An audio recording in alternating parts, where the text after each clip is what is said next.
Hello everyone, Radhe Radhe, सत श्री अकाल, नमस्कार। मैं शिशिर स्वागत करता हूं आपके अपने यूट्यूब चैनल फिजिक्स की पाठशाला में। तो देखिए, अब आप सभी के लिए अब एग्ज़ाम 40 दिन है। हम 40 दिन को टारगेट करके चलेंगे। जो बीपीएससी टीआरई वाले हों, चाहे टीआरई 4 वाले हों, चाहे DSSB वाले हों, जिसमें जीएस पूछा जाता है, मैं उन सभी एग्ज़ाम के लिए बोल रहा हूँ। चाहे दमनदीव वाले हों, ये सभी के लिए इक्वली इम्पोर्टेंस होने वाला है। लेकिन क्योंकि जीएस सभी एग्ज़ाम में पूछे जाते हैं, तो जो बीपीएससी टीआरई में जो जीएस पूछे जाते हैं, वहाँ से आपके सारी चीज़ें यहाँ से कवर हो जाएंगी। तो आज की इस वीडियो में हम वर्ल्ड हिस्ट्री, देखिए दो चीज़ें होती हैं। एक होता है कि हमको पीसीएस या यूपीएससी लेवल की वर्ल्ड हिस्ट्री पढ़ना, एक होता है वनडे एग्ज़ाम के लिए पढ़ना। तो ये जो कंटेंट है पूरा एनसीईआरटी और एससीईआरटी का निचोड़ है, क्लास 6 to 10 तक का लेके, ठीक है, 10th 11th 12th तक की चीज़ें इसमें हैं। बहुत फैक्चुअल बेसिस हैं, जो फैक्ट आधारित चीज़ें हैं, ये सारी चीज़ें आपके यहाँ से कवर हो जाएंगी और मोस्टली क्वेश्चन यहीं से ही पूछ लिए जाएंगे आपके, क्योंकि बहुत डिटेल में हमें नहीं पढ़ना है। हमें यूपीएससी का मेंस नहीं लिखना है, हमें वनडे एग्ज़ाम देना है और फैक्चुअल बेस्ड क्वेश्चन। तो सारे फैक्ट्स और जो कॉन्सेप्चुअल चीज़ें हैं इसमें मिल जाएंगे आपको। तो चलिए स्टार्ट करते हैं वर्ल्ड हिस्ट्री। इसमें हम पूरी वर्ल्ड हिस्ट्री कंप्लीट कर लेंगे। थोड़ा सा वीडियो लंबा होगा, वीडियो को आप एक कॉपी पेन लेके बैठिएगा और चीज़ों को नोट करते चलिएगा। तो चलिए स्टार्ट करते हैं।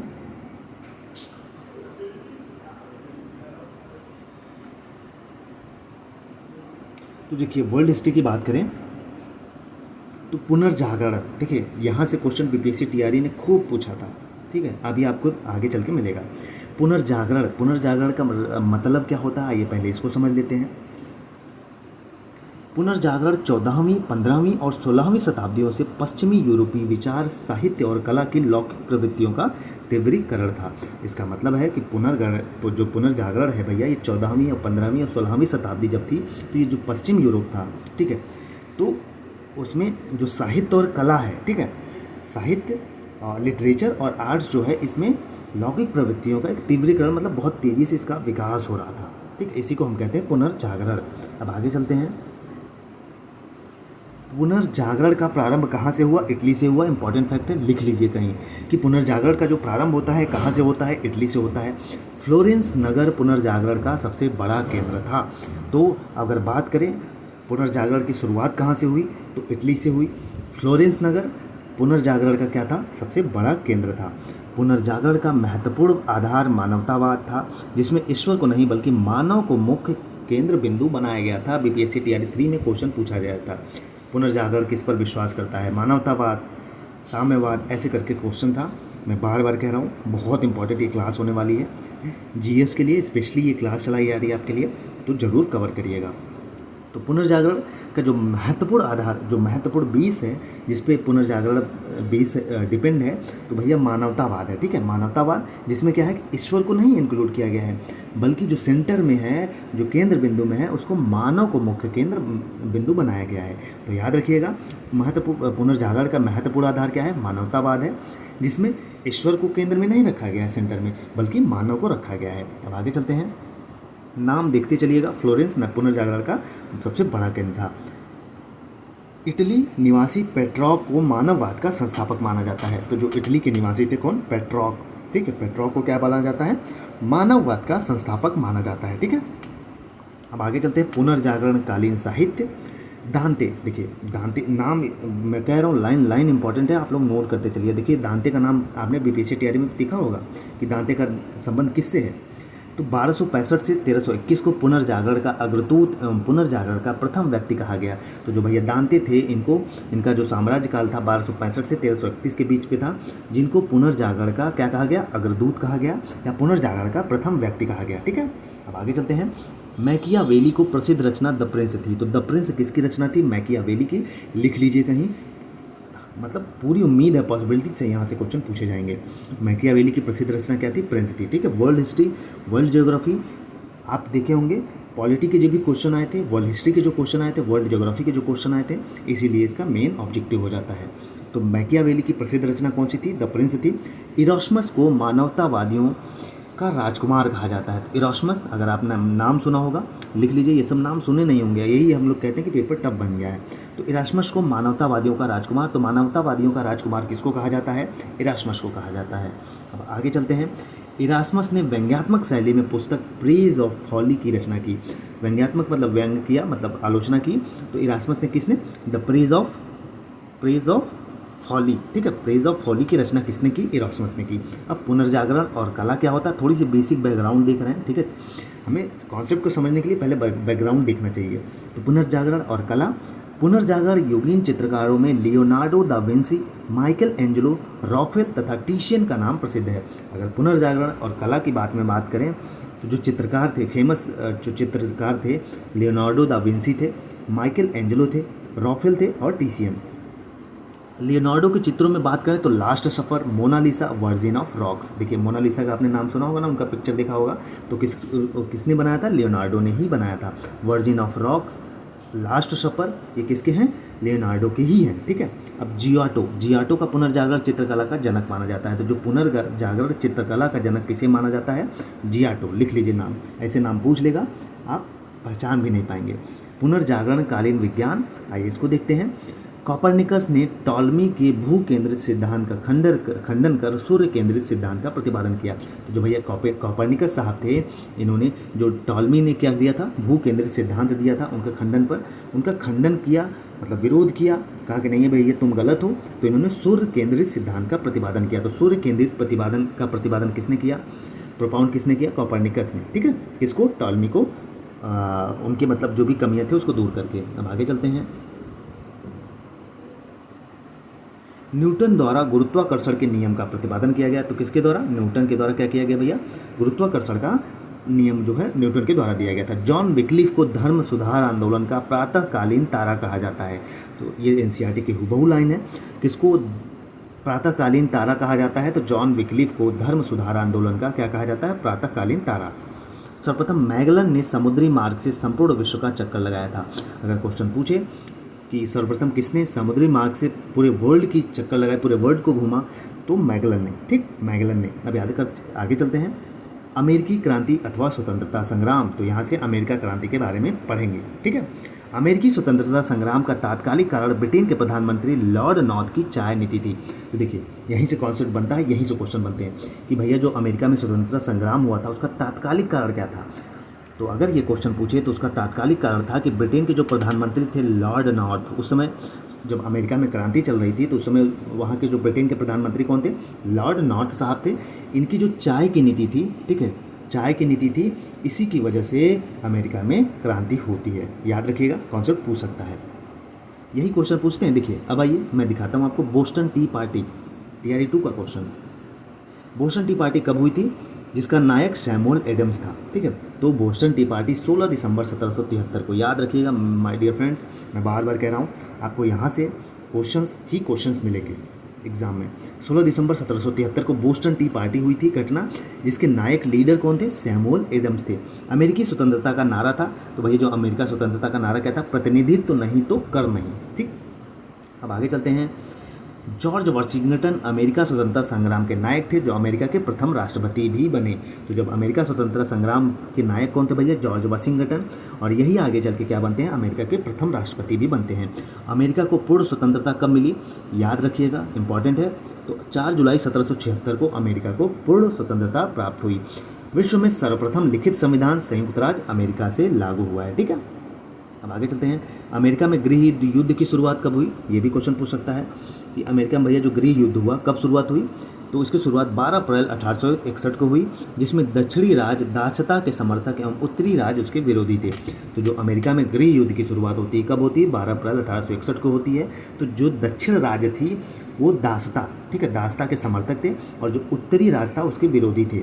अब्राहम लिंकन द्वारा 1 जनवरी 1863 को दास प्रथा का उन्मूलन किया गया। तो 1 जनवरी 1863 का समय आता है, जो दास प्रथा रहती है उसका उन्मूलन किया जाता है किसके द्वारा? अब्राहम लिंकन के द्वारा। अब आगे चलते हैं।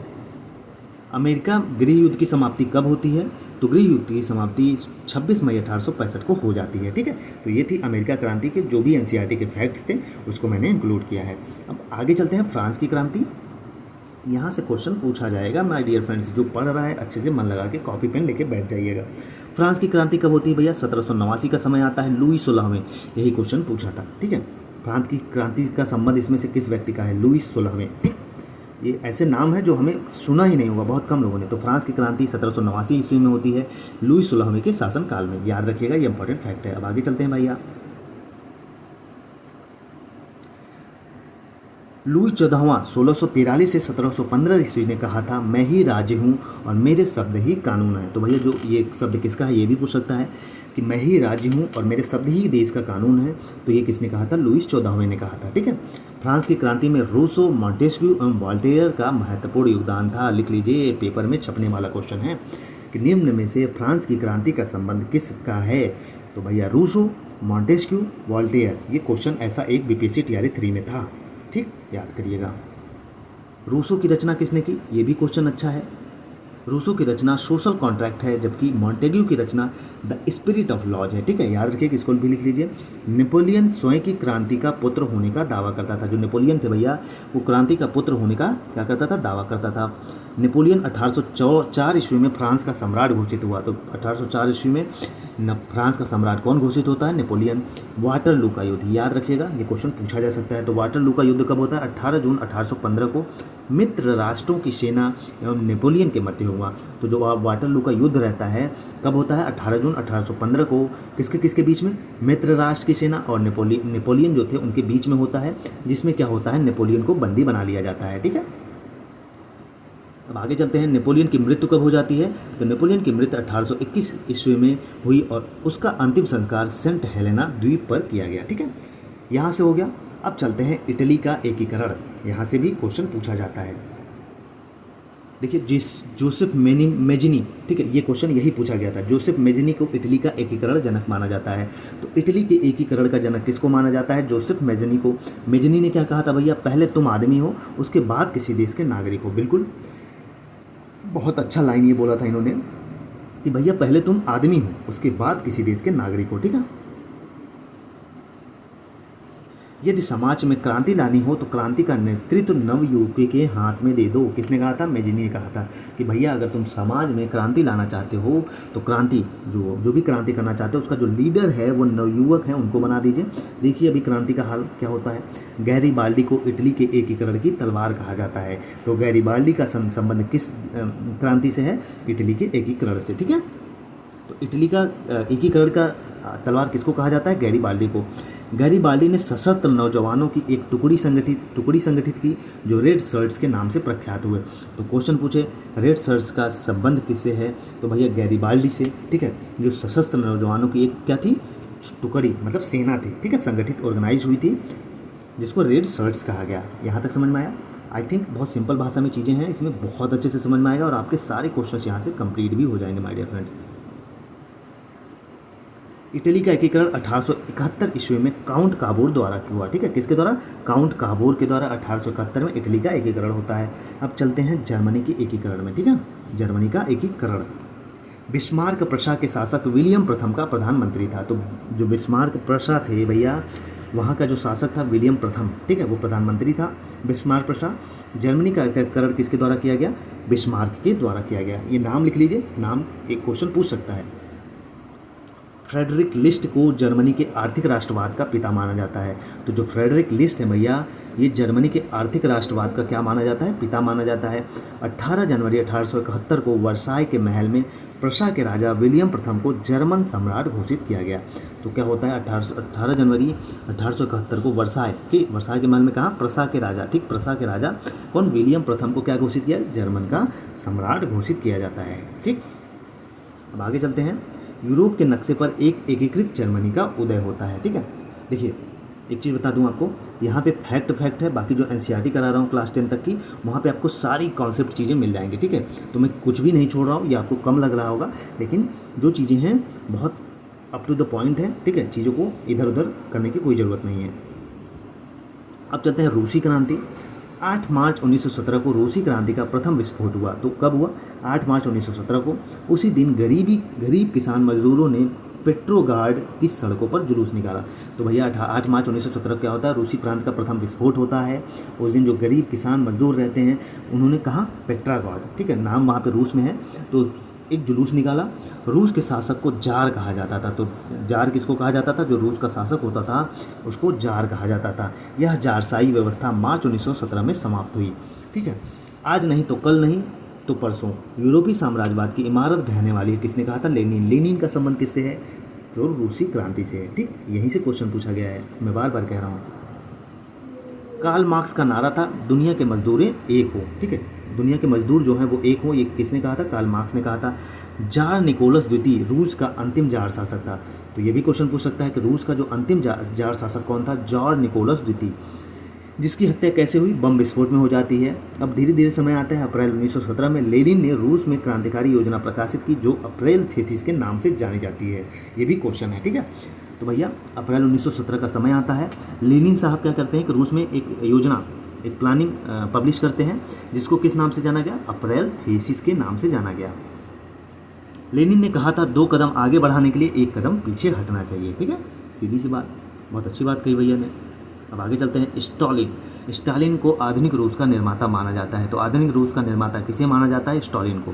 अब चलते हैं औद्योगिक क्रांति, इंडस्ट्रियल रिवोल्यूशन। आइए इसको देखते हैं। औद्योगिक क्रांति का प्रारंभ काल सामान्यतः 1750 ईस्वी में 1850 ईस्वी में माना जाता है।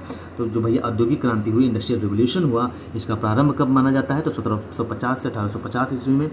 औद्योगिक क्रांति की शुरुआत कहाँ से होती है, इंग्लैंड से होती है, लिख लीजिए कहीं। औद्योगिक क्रांति से मूल अभिप्राय है उत्पादन प्रणाली में परिवर्तन। ठीक है, अब आगे चलते हैं। 1642 ईस्वी में चार्ल्स प्रथम के समय इंग्लैंड में गृह युद्ध शुरू हुआ। यह गृह युद्ध 7 वर्षों तक चला। तो 1642 में क्या होता है कि जो चार्ल्स प्रथम थे भैया, उसी के समय में इंग्लैंड में क्या होता है, गृह युद्ध चलता रहता है और यह गृह युद्ध लगभग 7 वर्ष तक चलता है।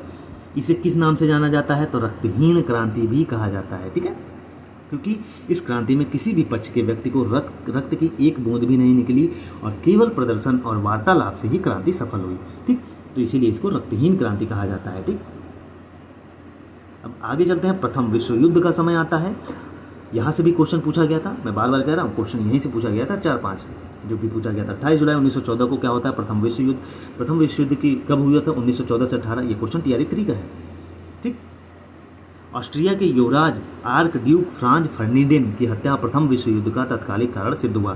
तो ये क्वेश्चन पूछ सकता है कि प्रथम विश्व युद्ध का तत्कालिक कारण क्या था। तो जो भैया ऑस्ट्रिया के युवराज थे भैया आर्क ड्यूक फ्रांज फर्डिनेंड की इनकी हत्या हो जाती है। इसकी वजह से प्रथम विश्व युद्ध में विश्व 2 खेमों में बंट गया। तो जो पहला विश्व युद्ध रहता है भाई, ये इसमें युद्ध में विश्व 2 किसमें 2 खेमों में बढ़ जाता है। इसमें मित्र राष्ट्र एवं धूरी राष्ट्र में। मित्र राष्ट्र में कौन कौन रहता है, मित्र राष्ट्र में भैया रहते हैं हमारे इटली रहते हैं, इंग्लैंड रहता है, रूस रहता है, संयुक्त राज्य अमेरिका रहता है, फ्रांस रहता है, जापान रहता है।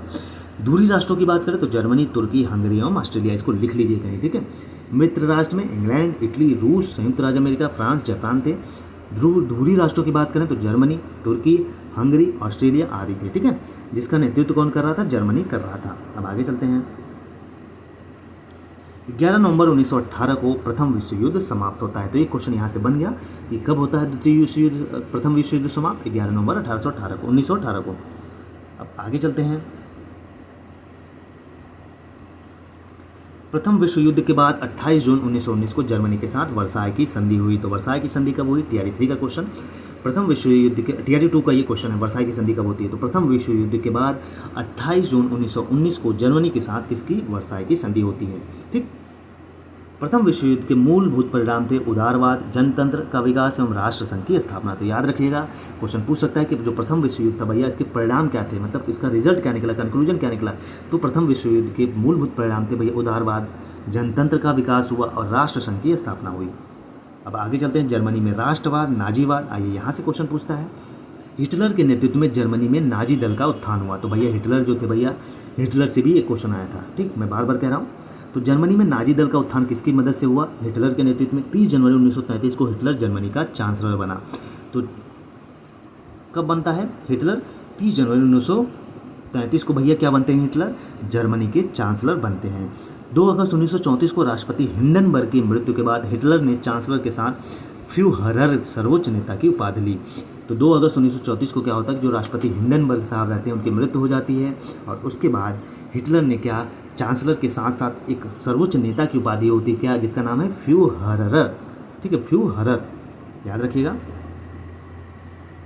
आगे चलते हैं, मेरा संघर्ष, मीन कैम्फ हिटलर की आत्मकथा है। ठीक है, ये भी क्वेश्चन बन सकता है। मेरा संघर्ष किसकी आत्मकथा है? हिटलर की। हिटलर की विस्तारवादी नीति का पहला शिकार ऑस्ट्रेलिया होता है। 30 अप्रैल 1945 को हिटलर ने आत्महत्या कर ली। तो भैया 30 अप्रैल 1945 को क्या होता है, हिटलर साहब आत्महत्या कर लेते हैं, और हिटलर की नाजी पार्टी का प्रतीक चिन्ह क्या था? स्वास्तिक था। ठीक है, याद रखिएगा, ये भी क्वेश्चन पूछ सकता है। इटली में फासिज्म का उदय, आइए इटली में फासिज्म का उदय देखते हैं। बेनितो मुसोलिनी, यहाँ से भी क्वेश्चन पूछा गया। बेनितो मुसोलिनी का जन्म 1883 ईस्वी में इटली में हुआ था। ठीक है, मुसोलिनी के दल का नाम क्या था? National fascist party. तो जो मुसोलिनी साहब थे, इनके दल का नाम क्या था? नेशनल फासिस्ट पार्टी था। इसकी स्थापना कब होती है? मिलान में वर्ष 1919 में की गई थी। अब आगे चलते हैं। मुसोलिनी ने अपने दल के सदस्यों को वर्दी पहनने, हथियार बांधने, परेड करने और झंडा रखने की शिक्षा दी।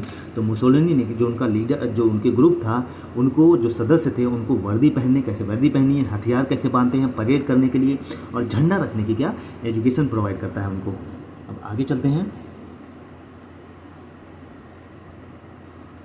इस दल के लोग कमीज पहनते थे, उसका रंग काला था, अतः ये लोग काली कमीज के नाम से प्रसिद्ध हुए। तो जो ये इसके जो दल के लोग थे भैया, वो कैसी कमीज पहनते थे? लोग काली कमीज पहनते थे, तो इसलिए ये काली कमीज के नाम से प्रसिद्ध हुए। मुसोलिनी द्वारा वर्ष 1923 में फासिस्ट ग्रैंड काउंसिल की स्थापना की गई।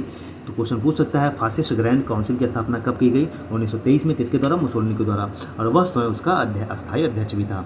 मुसोलिनी को उसकी पत्नी के साथ 28 अप्रैल 1945 को फांसी दे दी जाती है। ठीक है, अब जापानी साम्राज्यवाद यहाँ से देखते हैं। जापान में 1873 ईस्वी में सैनिक सेवा अनिवार्य कर दिया गया। तो भैया जापान में 1873 में क्या कहा गया कि सैनिक सेवा अनिवार्य कर दिया जाता है, और जापान द्वारा वर्ष 1905 में रूस को पराजित किया गया। इस युद्ध की समाप्ति पोर्ट्समाउथ की संधि द्वारा हुई। ठीक है, मंचूरिया पर जापान द्वारा वर्ष 1931 में आक्रमण किया गया था। ठीक है, ये सारे फैक्ट्स हैं जो। अब चलते हैं द्वितीय विश्व युद्ध में, देखते हैं। द्वितीय विश्व युद्ध के तात्कालिक कारण क्या था भैया? 1 सितंबर 1939 को पोलैंड पर आक्रमण करना था। ठीक है, तो द्वितीय विश्व का तात्कालिक कारण यही था कि 1 सितंबर 1939 को क्या, पोलैंड पर आक्रमण करना था। ठीक है, 8 दिसंबर 1941 को अमेरिका ने द्वितीय विश्व युद्ध में भाग लिया। तो कब अमेरिका ने द्वितीय विश्व युद्ध में भाग लिया? तो 8 दिसंबर 1941 को। जर्मनी द्वारा रूस के साथ 23 अगस्त 1939 को हुए समझौते के उल्लंघन का आरोप लगाकर 22 जून 1941 को रूस पर आक्रमण कर दिया। तो भैया जो जर्मनी था भैया, रूस के साथ मिलकर 23 अगस्त 1939 को जो समझौता हुआ था रूस और किसके, जर्मनी के बीच में, तो इसका उल्लंघन कर देता है और आरोप लगाता है कि भैया 22 जून 1941 को आक्रमण कर देता है रूस पे। ठीक है, कौन? जर्मनी। द्वितीय विश्व युद्ध के समय अमेरिका के राष्ट्रपति कौन थे? फ्रैंकलिन डी रूजवेल्ट थे, जबकि ब्रिटेन के प्रधानमंत्री विंस्टन चर्चिल थे। याद रखिएगा, द्वितीय विश्व युद्ध के समय अमेरिका के राष्ट्रपति कौन थे? फ्रैंकलिन डी रूजवेल्ट, जबकि ब्रिटेन के प्रधानमंत्री थे विंस्टन चर्चिल। अब आगे चलते हैं। द्वितीय विश्व युद्ध कब होता है भैया, कब समाप्त होता है? तो 2 सितंबर 1945 को समाप्त होता है। वर्ष 1945 में सैन फ्रांसिस्को सम्मेलन में मित्र राष्ट्रों ने संयुक्त राष्ट्र संघ की स्थापना की। तो वर्ष 1945 में यूएनओ की स्थापना होती है सैन फ्रांसिस्को, कहाँ, किस सम्मेलन में? सैन फ्रांसिस्को सम्मेलन में, जो कि द्वितीय विश्व युद्ध के बाद को रोकने का सफल प्रयास था। ठीक है, अमेरिका द्वारा 6 अगस्त 1945 को हिरोशिमा और 9 अगस्त 1945 को नागासाकी पर परमाणु बम का प्रयोग किया। याद रखिएगा, अमेरिका द्वारा कब? 6 अगस्त 1945 को हिरोशिमा पर और 9 अगस्त 1945 को नागासाकी पर परमाणु बम का प्रयोग किया जाता है। अब तुर्की में चलते हैं। आधुनिक तुर्की का निर्माता कौन था? मुस्तफ़ा कमाल पाशा। साम्राज्यवाद का कट्टर विरोधी था, राष्ट्रीयता एवं आधुनिकता का प्रबल समर्थक था। ठीक, कौन? मुस्तफ़ा कमाल पाशा। कमाल पाशा को तुर्की का अतातुर्क राष्ट्रपिता कहा जाता है। मुस्तफ़ा कमाल पाशा ने रिपब्लिकन पीपुल्स पार्टी की स्थापना की। तो रिपब्लिकन पीपुल्स पार्टी की स्थापना किसने की? मुस्तफ़ा कमाल पाशा ने। अब चलते हैं, कुछ फैक्ट हैं। ठीक है, इसको देखते हैं। चीन को क्या कहा जाता है? एशिया को मरीज के नाम से जाना जाता है। तुर्की को यूरोप का मरीज कहा जाता है। वर्ष 1911 में चीनी क्रांति का नायक सन्यात सेन था। सन्यात सेन को चीन का राष्ट्रपिता कहा जाता है। तो चीन का राष्ट्रपिता किसको कहा जाता है? सन्यात सेन को। इनके 3 सिद्धांत थे, राष्ट्रवाद, लोकतंत्रवाद और सामाजिक न्याय। ठीक है, तो इसी के साथ हमारा कंप्लीट होता है भैया वर्ल्ड हिस्ट्री बहुत कम समय में कराई हैं चीज़ों को, ठीक है। ये तो फैक्ट थे जो अलग से एनसीईआरटी और एससीईआरटी के लिए गए हैं। बाकी मैं एनसीईआरटी करा रहा हूँ, वहाँ से जो हिस्ट्री है 10th 11th 9 10th 11 उसमें सब कंप्लीट हो जाएगा, ठीक है। तो कुछ भी नहीं छूटने वाला है, जो अंत तक बना रहा उसकी प्रिपरेशन काफ़ी अच्छी हो जाएगी। आपने देखा यहाँ से क्वेश्चन पूछे गए हैं। बाकी ऑल द बेस्ट, पढ़ते रहिए। वीडियो अच्छा लगे, कंटेंट अच्छा लगे तो लाइक शेयर सब्सक्राइब जरूर कर दीजिएगा चैनल को, अगर आप चैनल पर नए हैं। जय हिंद, जय भारत।